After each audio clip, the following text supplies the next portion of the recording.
Biri cho'lda ketayotsa, bir xarob ahvolda ikkinchisini ko'rib qolibdi, suv so'rabdi.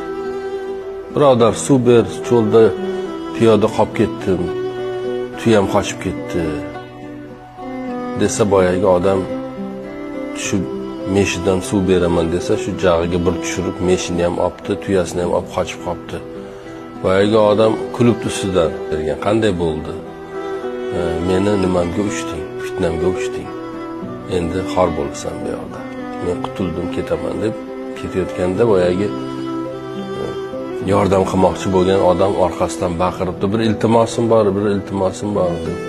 Nima iltimosing bor desa, bu qilgan ishingni hech kimga aytmasang. Nima bo'ladi aytsam? Desa, odamlar cho'lda suvsiz qolganlarga suv bermay qo'yadi, ishonmay qo'yadi.